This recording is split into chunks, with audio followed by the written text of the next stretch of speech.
क्या खाना सिर्फ स्वाद के लिए होता है या आत्मा की शुद्धि का भी जरिया हो सकता है?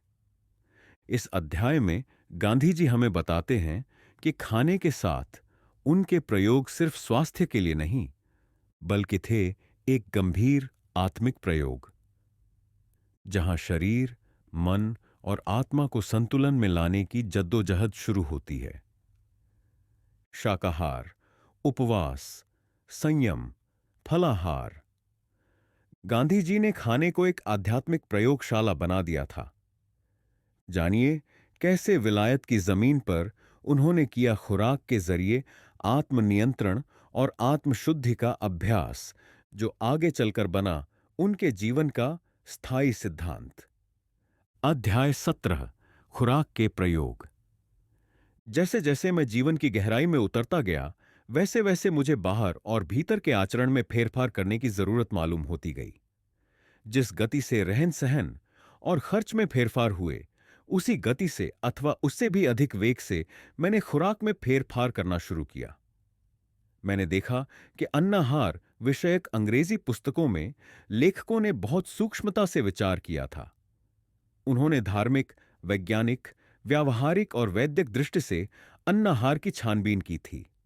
नैतिक दृष्टि से उन्होंने यह सोचा था कि मनुष्य को पशु पक्षियों पर जो प्रभुत्व प्राप्त हुआ है, वह उन्हें मारकर खाने के लिए नहीं, बल्कि उनकी रक्षा के लिए है। अथवा जिस प्रकार मनुष्य एक दूसरे का उपयोग करते हैं पर एक दूसरे को खाते नहीं, उसी प्रकार पशु पक्षी भी उपयोग के लिए हैं, खाने के लिए नहीं। और उन्होंने देखा कि खाना भोग के लिए नहीं, बल्कि जीने के लिए ही है। इस कारण कईयों ने आहार में मांस का ही नहीं, बल्कि अंडों और दूध का भी त्याग सुझाया और किया। विज्ञान की दृष्टि से और मनुष्य की शरीर रचना को देखकर कई लोग इस परिणाम पर पहुंचे कि मनुष्य को भोजन पकाने की आवश्यकता ही नहीं है। वह वनपक्व फल ही खाने के लिए पैदा किया गया है। दूध उसे केवल माता का ही पीना चाहिए। दांत निकलने के बाद उसको चबा सकने योग्य खुराक ही लेनी चाहिए। वैदिक दृष्टि से उन्होंने मिर्च मसालों का त्याग सुझाया और व्यावहारिक अथवा आर्थिक दृष्टि से उन्होंने बताया कि कम से कम खर्च वाली खुराक अन्नाहार ही हो सकती है। मुझ पर इन चारों दृष्टियों का प्रभाव पड़ा और अन्नाहार देने वाले भोजन गृह में मैं चारों दृष्टि वाले व्यक्तियों से मिलने लगा। विलायत में इनका एक मंडल था और एक साप्ताहिक भी निकलता था। मैं साप्ताहिक का ग्राहक बना और मंडल का सदस्य। कुछ ही समय में मुझे उसकी कमेटी में ले लिया गया। यहां मेरा परिचय ऐसे लोगों से हुआ जो अन्नाहारियों में स्तंभ रूप माने जाते थे। मैं प्रयोगों में व्यस्त हो गया।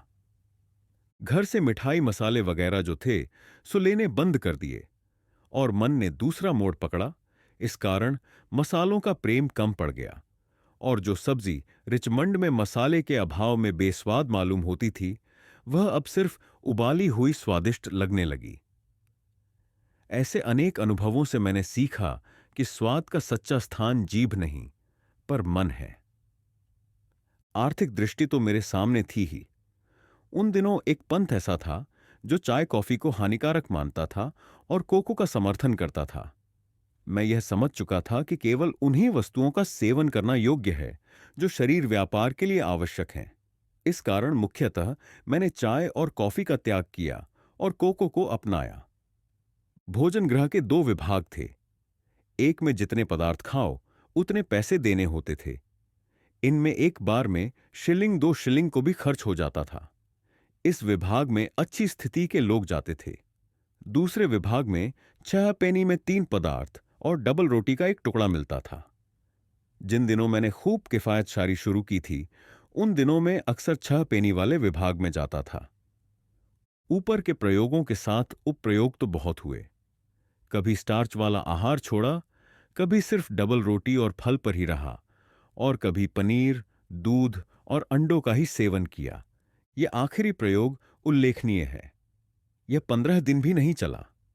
स्टार्च रहित आहार का समर्थन करने वालों ने अंडों की खूब स्तुति की थी और यह सिद्ध किया था कि अंडे मांस नहीं है। यह तो स्पष्ट ही है कि अंडे खाने में किसी जीवित प्राणी को दुख नहीं पहुंचता। इस दलील के भुलावे में आकर मैंने माताजी के सम्मुख की हुई प्रतिज्ञा के रहते भी अंडे खाए, पर मेरा वह मोह क्षणिक था। प्रतिज्ञा का नया अर्थ करने का मुझे कोई अधिकार न था। अर्थ तो प्रतिज्ञा कराने वाले का ही माना जा सकता था। मांस न खाने की प्रतिज्ञा कराने वाली माता को अंडों का तो ख्याल ही नहीं हो सकता था, इसे मैं जानता था। इस कारण प्रतिज्ञा के रहस्य का बोध होते ही मैंने अंडे छोड़े और प्रयोग भी छोड़ा। यह एक सूक्ष्म रहस्य है और ध्यान में रखने योग्य है। विलायत में मैंने मांस की 3 व्याख्याएं पढ़ी थीं। एक के अनुसार मांस का अर्थ पशु पक्षी का मांस था, अतएव ये व्याख्याकार उसका त्याग करते थे, पर मछली खाते थे, अंडे तो खाते ही थे। दूसरी व्याख्या के अनुसार साधारण मनुष्य जिसे जीव के रूप में जानता है, उसका त्याग किया जाता था। इसके अनुसार मछली त्याज्य थी, पर अंडे ग्राह्य थे। तीसरी व्याख्या में साधारणतया जितने भी जीव माने जाते हैं, उनके और उनसे उत्पन्न होने वाले पदार्थों के त्याग की बात थी। इस व्याख्या के अनुसार अंडों का और दूध का भी त्याग बंधनकारक था। यदि मैं इनमें से पहली व्याख्या को मानता तो मछली भी खा सकता था, पर मैं समझ गया था कि मेरे लिए तो माताजी की व्याख्या ही बंधनकारक है। अतएव यदि मुझे उनके सम्मुख ली गई प्रतिज्ञा का पालन करना हो तो अंडे खाने ही न चाहिए। इस कारण मैंने अंडों का त्याग किया, पर मेरे लिए यह बहुत कठिन हो गया, क्योंकि बारीकी से पूछताछ करने पर पता चला कि अन्नाहार वाले भोजन गृह में भी अंडों वाली बहुत चीजें बनती थीं। तात्पर्य यह कि वहां भी भाग्यवश मुझे तब कर परोसने वालों से पूछताछ करनी पड़ी थी, जब तक कि मैं अच्छा जानकार न हो गया। क्योंकि कई तरह के पुडिंग में और कई तरह के केक में तो अंडे होते ही थे। इस कारण एक तरह से तो मैं जंजाल से छूटा, क्योंकि थोड़ी और बिल्कुल सादी चीजें ही ले सकता था। दूसरी तरफ थोड़ा आघात भी लगा, क्योंकि जीभ से लगी हुई कई चीजों का मुझे त्याग करना पड़ा था, पर वह आघात क्षणिक था। प्रतिज्ञा पालन का स्वच्छ, सूक्ष्म और स्थायी स्वाद उस क्षणिक स्वाद की तुलना में मुझे अधिक प्रिय लगा। पर सच्ची परीक्षा तो आगे होने वाली थी, और वह एक दूसरे व्रत के निमित्त से। जिसे राम रखे उसे कौन चखे। इस अध्याय को समाप्त करने से पहले प्रतिज्ञा के अर्थ के विषय में कुछ कहना जरूरी है। मेरी प्रतिज्ञा माता के सम्मुख किया हुआ एक करार था। दुनिया में बहुत से झगड़े केवल करार के अर्थ के कारण उत्पन्न होते हैं। इकरारनामा कितनी ही स्पष्ट भाषा में क्यों न लिखा जाए, तो भी भाषा शास्त्री राई का पर्वत कर देंगे। इसमें सभ्य असभ्य का भेद नहीं रहता। स्वार्थ सबको अंधा बना देता है। राजा से लेकर रंक तक सभी लोग करारों के खुद को अच्छे लगने वाले अर्थ करके दुनिया को, खुद को और भगवान को धोखा देते हैं। इस प्रकार पक्षकार लोग जिस शब्द अथवा वाक्य का अपने अनुकूल पड़ने वाला अर्थ करते हैं, न्याय शास्त्र में उसे द्विअर्थी मध्य पद कहा गया है। सुवर्ण न्याय तो यह है कि विपक्ष ने हमारी बात का जो अर्थ माना हो वही सच माना जाए। हमारे मन में जो हो वह खोटा अथवा अधूरा है। और ऐसा ही दूसरा सुवर्ण न्याय यह है कि जहां 2 अर्थ हो सकते हों, वहां दुर्बल पक्ष जो अर्थ करे वही सच माना जाना चाहिए। इन 2 सुवर्ण मार्गों का त्याग होने से ही अक्सर झगड़े होते हैं और अधर्म चलता है। और इस अन्याय की जड़ असत्य है। जिसे सत्य के ही मार्ग पर जाना है, उसे सुवर्ण मार्ग सहज भाव से मिल जाता है। उसे शास्त्र नहीं खोजने पड़ते। माता ने मांस शब्द का जो अर्थ माना और जिसे मैं उस समय समझा, वही मेरे लिए सच्चा था। वह अर्थ नहीं जिसे मैं अपने अधिक अनुभव से या अपनी विद्वत्ता के मद में सीखा समझा था। इस समय तक के मेरे प्रयोग आर्थिक और आरोग्य की दृष्टि से होते थे। विलायत में उन्होंने धार्मिक स्वरूप ग्रहण नहीं किया था। धार्मिक दृष्टि से मेरे कठिन प्रयोग दक्षिण अफ्रीका में हुए, जिनकी छानबीन आगे करनी होगी। पर कहा जा सकता है कि उनका बीज विलायत में बोया गया था। जो आदमी नया धर्म स्वीकार करता है, उसमें उस धर्म के प्रचार का जोश उस धर्म में जन्मे हुए लोगों की अपेक्षा अधिक पाया जाता है। विलायत में तो अन्नाहार एक नया धर्म ही था, और मेरे लिए भी वह वैसा ही माना जाएगा, क्योंकि बुद्धि से तो मैं मांसाहार का हिमायती बनने के बाद ही विलायत गया था। अन्नाहार की नीति को ज्ञानपूर्वक तो मैंने विलायत में ही अपनाया था। अतएव मेरी स्थिति नए धर्म में प्रवेश करने जैसी बन गई थी और मुझमें नवधर्मी का जोश आ गया था। इस कारण उस समय मैं जिस बस्ती में रहता था उसमें मैंने अन्नाहारी मंडल की स्थापना करने का निश्चय किया। इस बस्ती का नाम बेजवाटर था। इसमें सर एडविन आर्नल्ड रहते थे।